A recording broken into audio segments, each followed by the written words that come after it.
পৃথিবীর বুকে এখনও রয়েছে হযরত আদম আলাইহিসসালামের পায়ের চিহ্ন। আমাদের দক্ষিণ এশিয়ার দেশ শ্রীলঙ্কাতেই এক পাহাড়ের উপর এখনও সংরক্ষিত আছে প্রথম মানুষের পায়ের চিহ্ন। শুধু মুসলিমরা না, হিন্দু, বৌদ্ধ ও খ্রিস্টান ধর্মাবলম্বীরাও পবিত্র মনে করেন এই পাহাড়কে। বাংলায় পাহাড়টির নাম আদম পাহাড়, ইংরেজিতে অ্যাডামস পিক ও শ্রীলঙ্কান ভাষায় শ্রীপাদা, যার অর্থ পবিত্র পা। পবিত্র কোরআনের বর্ণনা অনুযায়ী মহান আল্লাহ সর্বপ্রথম মানুষ হিসেবে আদম আলাইহিসসালামকে সৃষ্টি করেন এবং ফেরেশতাদের নির্দেশ দেন যেন তারা আদম আলাইহিসসালামকে সিজদা করে। সব ফেরেশতারা তাকে সিজদা করলেও ইবলিস করেনি।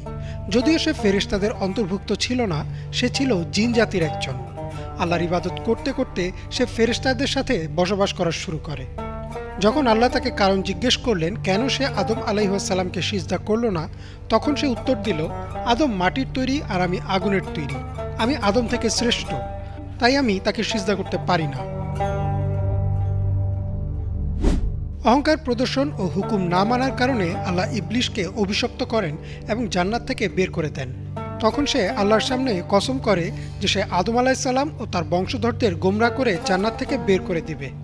তারই ধারাবাহিকতায় ইবলিস আদম আলাইহিসসালামকে নিষিদ্ধ ফল খেতে প্রলুব্ধ করে আর জান্নাত থেকে বহিষ্কার করতে সফল হয়।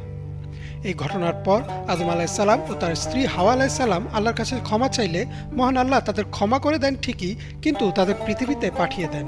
আদম আলাইহিসসালাম ও হাওয়া আলাইহিসসালাম দুজনকে পৃথিবীর দুই প্রান্তে পাঠানো হয়। কথিত আছে আদম আলাইহিসসালাম যখন পৃথিবীতে নেমে আসেন তখন তিনি বর্তমান শ্রীলঙ্কার আদম পাহাড়ে আসেন। সর্বপ্রথম তিনি তার ডান পা পৃথিবীতে রাখেন এবং ডান পায়ের উপর ভর করে ১০০ বছর একই জায়গায় দাঁড়িয়ে থাকেন। ইসলাম ধর্মাবলম্বীদের বিশ্বাস আদম পাহাড়ের চূড়ায় যে পায়ের চিহ্নটি রয়েছে সেটি হযরত আদম আলাইহিসসালামের পায়ের চিহ্ন। পায়ের চিহ্নটি কিবলামুখী এবং প্রায় ৫.৫ ফুট লম্বা এবং ১.৫ ফুট চওড়া।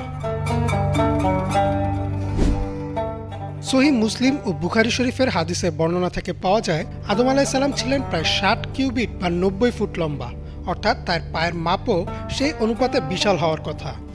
আর তাই আদম পাহাড়ের সেই বিশাল পায়ের ছাপটিকে ইসলাম ধর্মাবলম্বীরা আদম আলাইহিসসালামের পায়ের ছাপ বলেই বিশ্বাস করেন।